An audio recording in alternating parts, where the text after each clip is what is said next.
Hi, good morning everyone. Thank you for coming to the second keynote speaker of this very interesting graduate forum. It's my great pleasure to introduce Professor Melanie Budianta, who is certainly not an unfamiliar face to us at NUS. She was here in 2010 visiting at ARI, so a warm welcome back. And this morning, it's my great pleasure to introduce Professor Melanie Budianta, who is well known amongst many of us. She is a prolific researcher and writer, a scholar, educator, and feminist activist, and she has extensive consultancy experience and sits on the editorial boards of many international journals, as well as holding official positions in several professional societies in Indonesia and the region. She has an extensive list of publications, which I won't go through, but I invite you to look at her CV. This morning she is the invited keynote for this conference, and she's going to speak to us on the topic of cultural identity and inter-Asia cultural flows. Professor Budianta is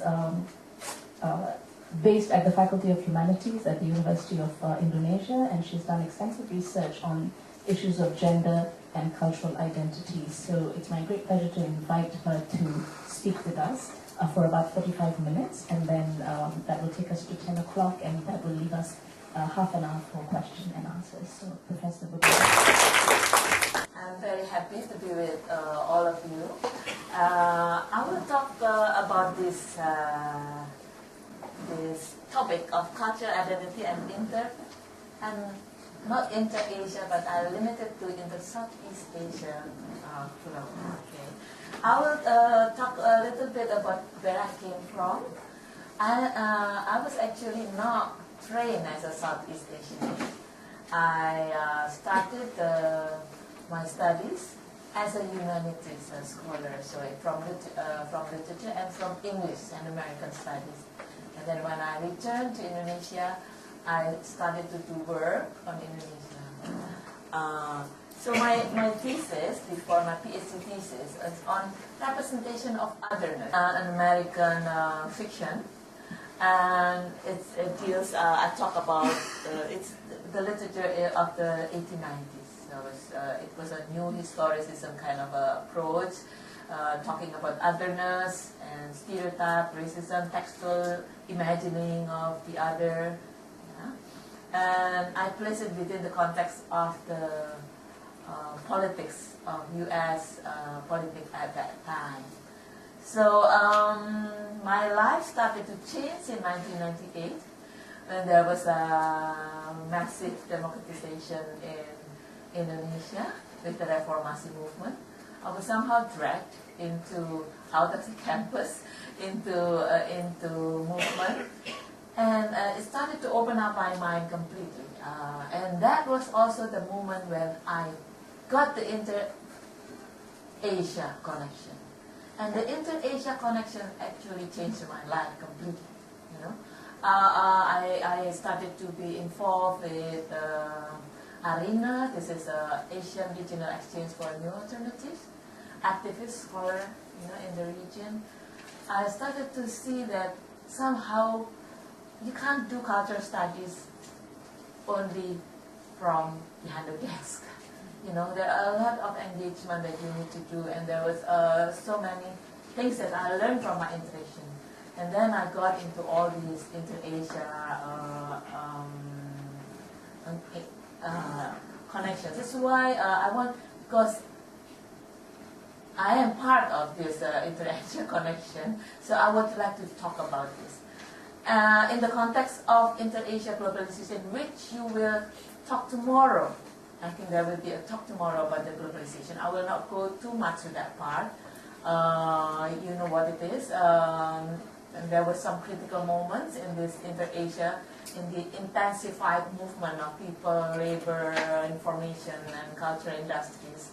Some of you have been doing that thing, those topics. And I will talk about this seemingly contradiction, if you can say. Is it a contradiction or is it not? On the one hand, there is a fluidity of cultural flows, of cultural industry. I don't know whether any of you talk about J-pop and K-pop. in Asia, Hong Kong, some of you, I think I read some of the abstract. And then cosmopolitan lifestyle, you see, now in Indonesia there is a habit, if you are getting married, and it's called pre-wedding package. I don't know whether in other countries there is something like that. And people would go to Hanoi or to Japan and have the picture behind Mount Fuji, and or to other country or to Shanghai, just to have a pre-wedding photo, picture. This kind of consumption of other culture, whatever limited or consumptive, or that kind of. There is this notion of hybridity. We will talk whether it's a real hybridity, whether it's and something that we call cosmopolitanism, so a concept that still very debatable, and we will talk about it later. So these things happening, but on the other hand, there's some strengthening of cultural identities in the region, in each country. There's ethno-nationalism, there is strengthening of religious fanaticism, class boundaries. This is also an effect of globalization. Just before I came here, there was a hot issue in Indonesia. People are fighting or screaming because Malaysia claimed the Tortor dance, to be the national heritage. So there was this, on the one hand there is a flow, on the other hand there was this kind of hardening of national boundaries. So is this a contradiction, or all these things? This happen in different levels. We will talk about this. So I will start with some examples of inter-Southeast Asian connection in daily lives, work migration, culture industry. These are not thoroughly researched things. These are things that I saw, I noticed, and these are things that we will, at UI, I have a culture studies group, and we are preparing a panel to talk about inter-Southeast Asia connection.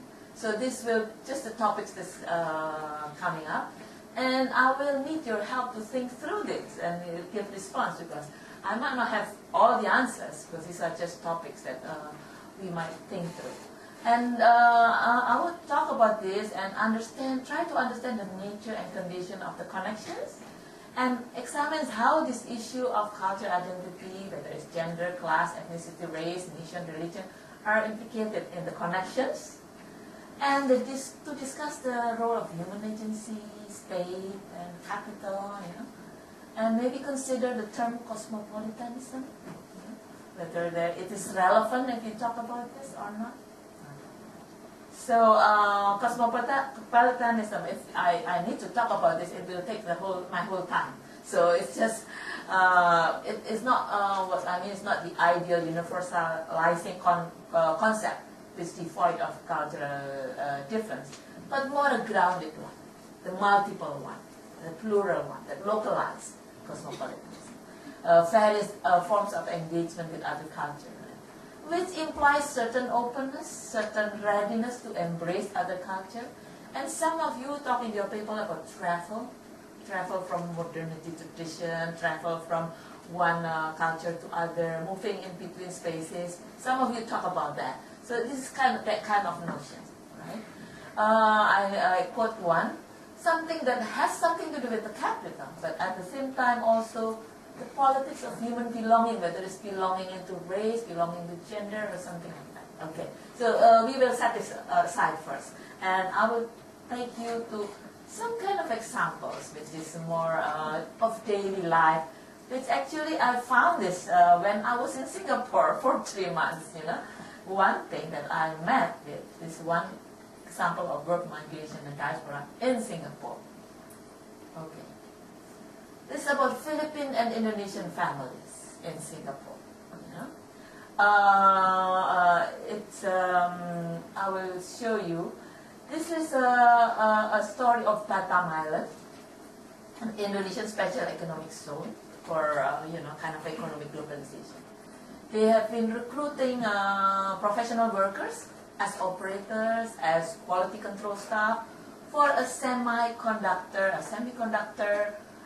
company that used to belong to Indonesia and then later transferred to American company and then later transferred to Malaysian company. So this is a place where all of this happened.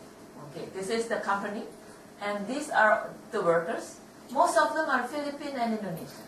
And why Philippine, why Indonesia? Well, this needs to be researched thoroughly. Why is it, you know? Most of them are the engineers. The male professionals are engineers. The women are operators and, you know, quality control specialists, etc. And this is the map of Batam, which is in the border zone between Malaysia, Singapore, Indonesia. So it's a kind of a middle space in a way.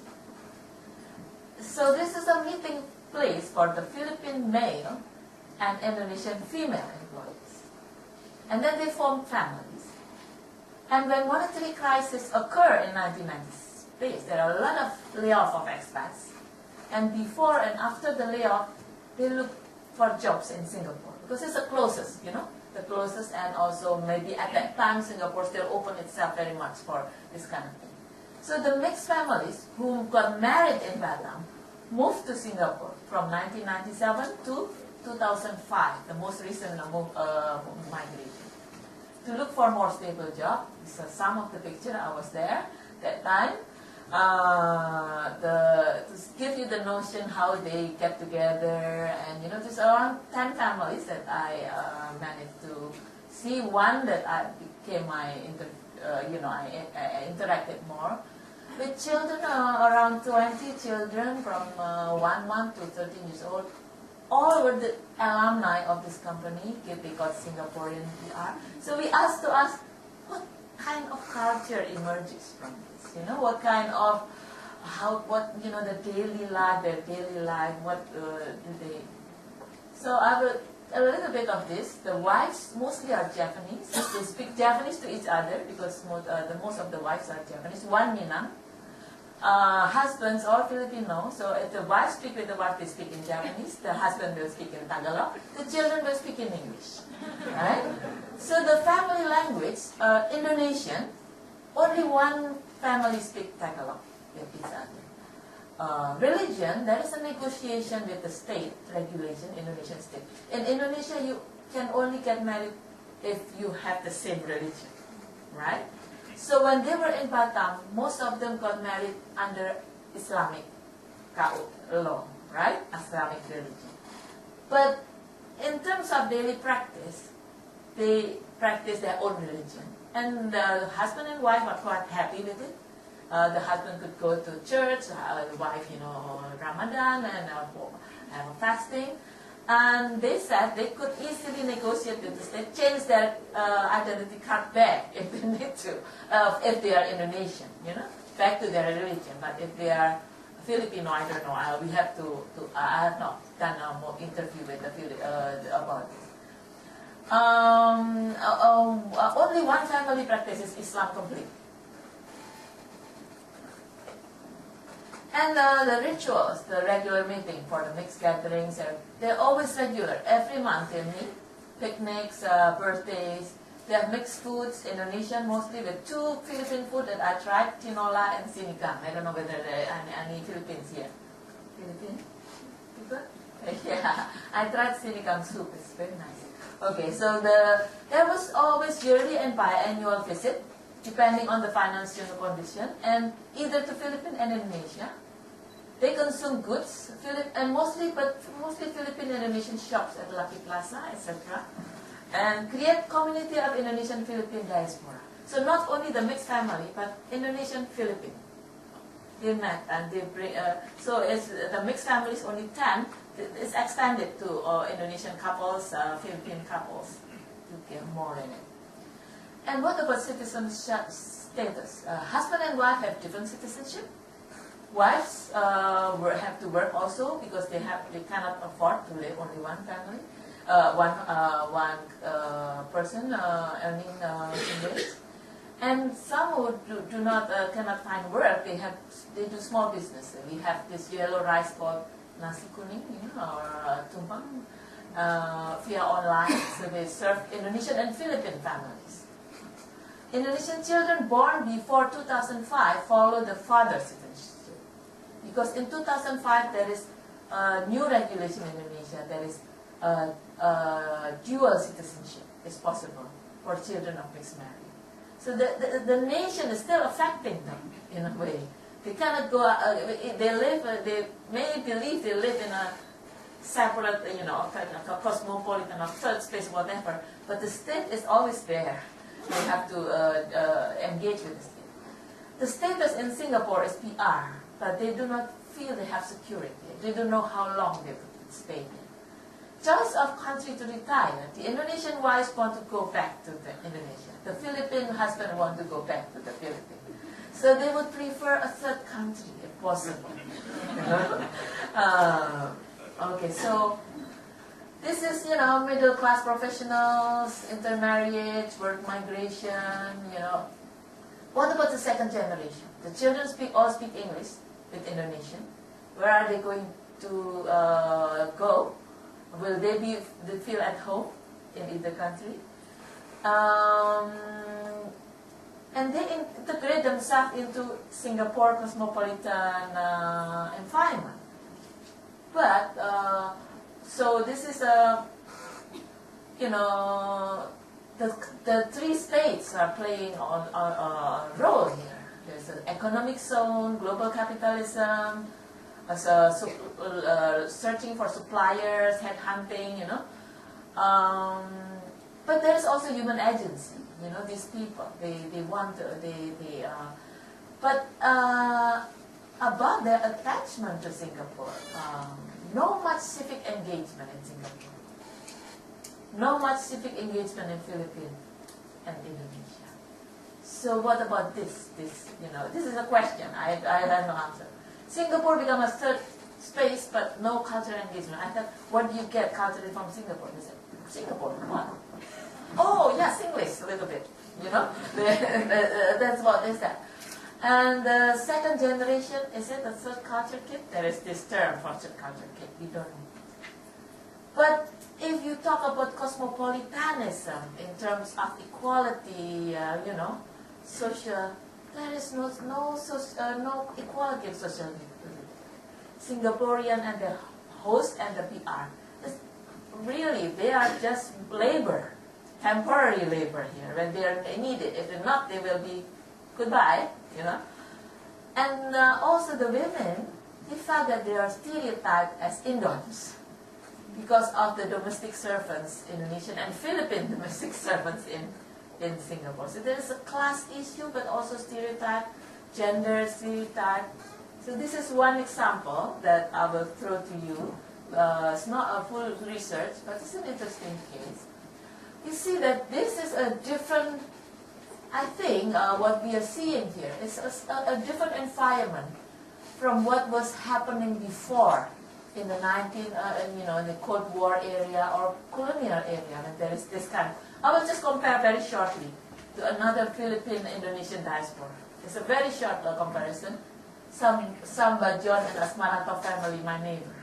Okay, they migrated during the Dutch period as musicians.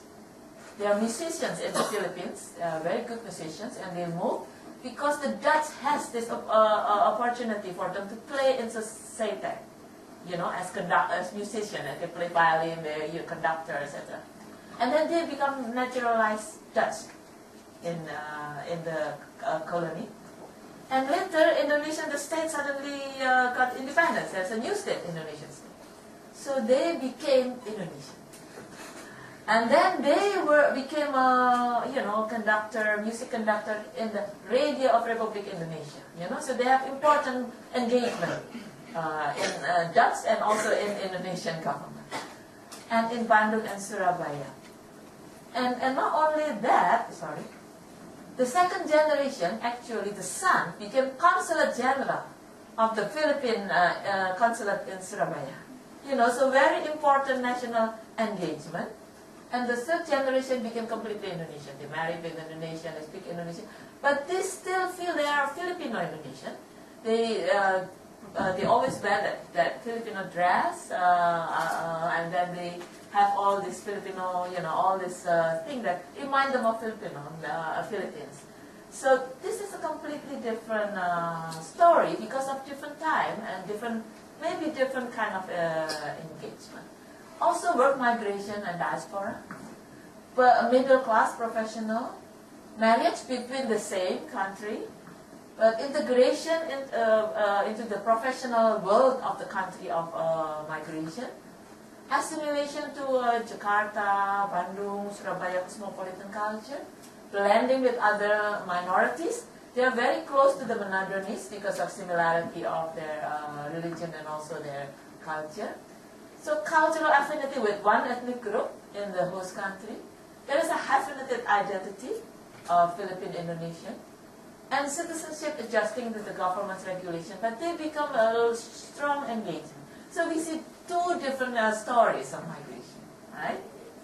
And then there's, of course, the state is very, very much important here, Dutch in Indonesia, and they play and also negotiate. Now I've done a one-year research of Indonesian returnees from Singapore, and this is a different story because they are coming from a different class altogether, and there is gender and class issue. Mostly female farmer, rural daughters, and the condition of the situation at home is very, very marginal because of the rural area is shrinking, and there were urban consumption coming, and with only one hope to build home in their own village. So even if they go to Singapore, and even with they interacted for 2 years, 3 years, 4 years, 5 years, their culture is still, they are still oriented towards their rural fields. Their dream is to build home in their own home, something that the government of Indonesia still could not manage to provide for them, the welfare fund. So it's a completely different, because this unskilled, lower class, uneducated women, not prepared for cross-cultural interaction. A cultural orientation is completely different. Of course, they enjoy Singapore, and they occupy Lucky Plaza on Sunday and Saturday. They contribute to make to color the city in a different way. People could see their presence in the city very much. Not the Filipino and Indonesian that was small, we cannot see. These domestic servants, they really contribute to the city life. But when they came home, all the cultural capital that they gained from the cosmopolitan life in the city had no cash value whatsoever in the village. They can speak Chinese, some of them, but in the village nobody would, they could use it to if I could invite them to University of Indonesia to teach Chinese, it would be great. But in the village, it's no cash value. They could cook all sorts of food, but they said nobody is going to eat there.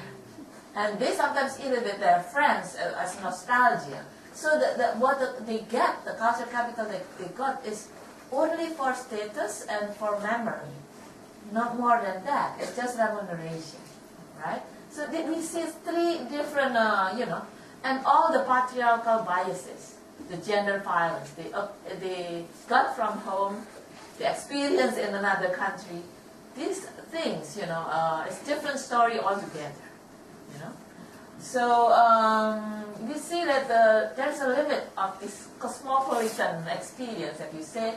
Access to knowledge is different, legal status and protection. All of this is play important role if you talk about cosmopolitanism, gender, class, identity, openness, everything. There are so many complex issues. You can talk about cosmopolitanism as if it is an ideal state occurring without all the structural thing. So this is one story about migration. Now, if you move to media and cultural industries, it's completely different. Different level, operating in different, scheme altogether. I will just browse through very quick. This is one of my students, the thesis. Constructing space for Southeast Asian Muslim women, right, in cult identity. You know, this is Aquila Asia. You know, they were a magazine that tries to create a modern and cosmopolitan representation and lifestyle. It's also market diversification because this is a magazine for Malaysia, Indonesia, Brunei, Singapore, right? It's a kind of imagining transnational gendered and religious identity. Whereas in their own country, there are different stories, different contexts. You know, in Islam, gender. You know, some of you, one of you, from Indonesia, you talk about FPI, you talk about FPI, and you can tell us later about gender and Islam in Indonesia, right? And about, of course, it's not one story, FPI, but there's conservatism on the ground, there is pornographic pills, there is all, you know, all of these stories maybe you can share with us later. In each country there are different things. But this is, this media is catered to something else, an alternative space.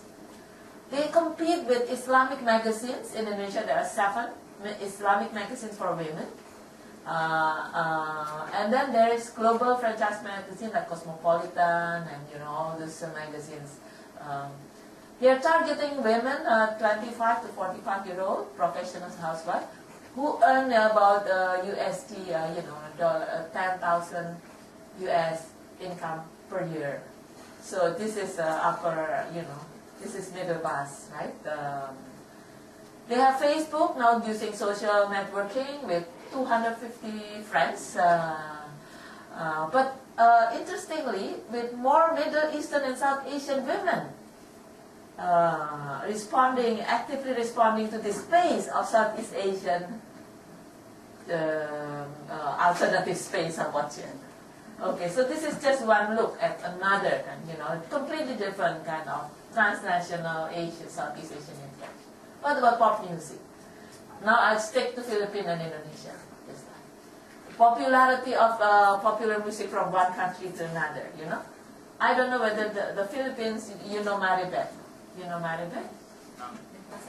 Denpasar Moon. But maybe not as popular in Indonesia as in Philippines, right?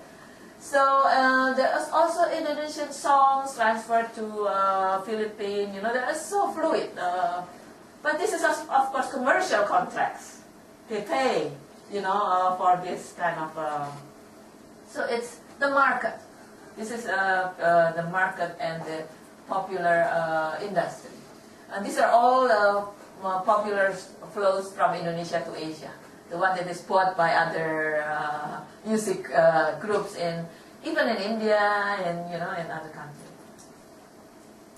So Southeast Asia is a lucrative market for popular music. The flow depends on copyrights. Issue plagiarism is there. Sometimes it's discussed but not followed by legal action mostly. In reality, somebody has done, my colleague also done piracy, research on piracy, that actually piracy is the daily life in Jakarta and in the Philippines, you know. People, CD burning, you know, it's a kind of a way to live. So there is a sense of pride from Indonesia and Philippines that the song is bought and popular in other countries.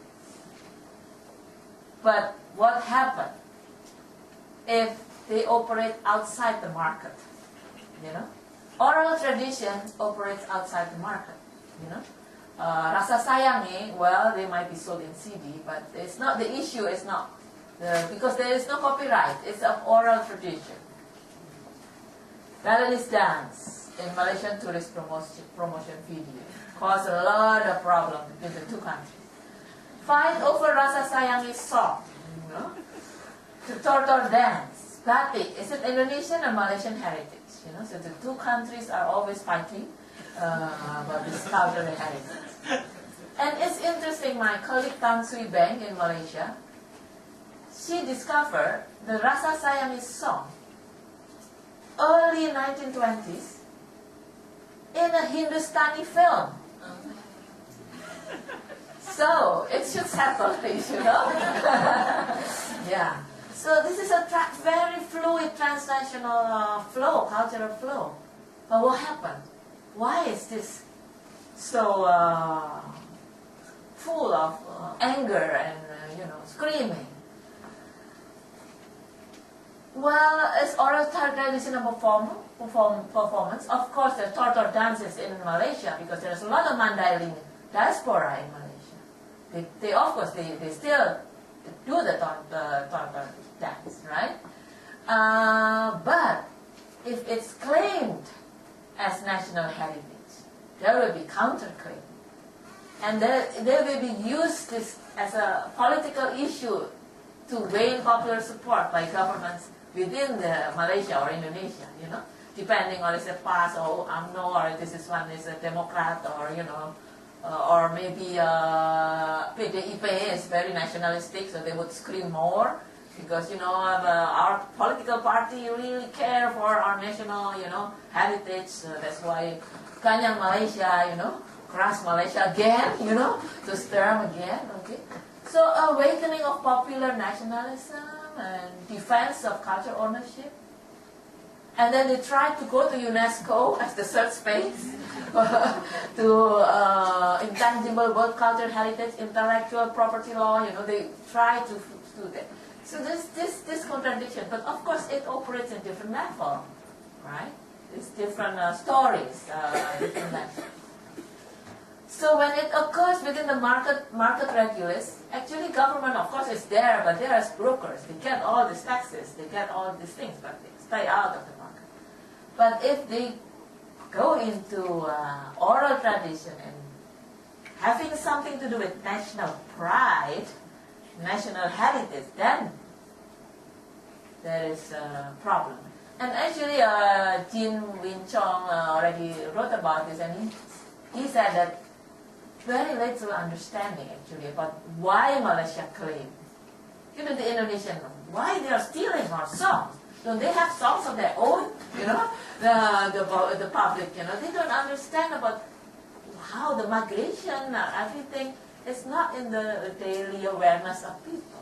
So, well, there is a very fast transnational flow. Actually, there is very little cross-cultural understanding between the region. So this is the irony, right? So there are a lot of, it opens up interdisciplinary research in inter-Asia culture or Southeast Asian cultural flow. You can go on with so many other things. I have not talked about international education. Now there are many international education in Singapore, Malaysia, Kuala Lumpur, Jakarta, which cater to Southeast Asian kids. I have Malaysian students in my class. I have Korean students too. It's getting Asia is looking for alternative schooling in other Asian countries. We have not talked about this. It's another issue. What about civil society NGO? What about the religion? We have etc. And the role of global market competition. They have to now there is a chance because Europe is going down, Asia is rising, and Southeast Asia is a market, But then you cannot leave the state out of this. The state is always there. You have to engage with it, regulation, Even the market, if transnational capital, is still nationally marked, as a market. The media and people and to-people initiative, of course, these are different interactions. So cosmopolitanism does not operate outside the state. It's not an alternative of the state. And in spite of the flow, we see that Southeast Asia regional awareness and cross-cultural engagement is still actually very limited. We have a lot of governmental initiative. I was in some of the organization. I was in Mastera, Mabim, for 3 countries, And yesterday, Kevin Jones talked about scholarship, how they built, LIPI, and then Philippines. They tried to build demographic institute to understand, population in Southeast Asia. There are a lot of initiatives like that, but in spite of all of that, we have actually Asia studying in Asia, Asian scholarship studying in Asia. We have CISRAT scholarship, to promote more Southeast Asian awareness. But still, at UI, there is not yet a Southeast Asian Studies program. And we are still trying to make one, to build one like that. But actually, maybe in UGM there is one kind of center or something like that. But we don't have something like ARI. ARI is one of the leading, Asian research institutions. So it requires further scholarly intervention and interest in talking about this issue. Well, I throw you up a lot of examples with no clear, this is not research is done, but for you to think about and to, engage and, maybe we can start our discussion from. Thank you.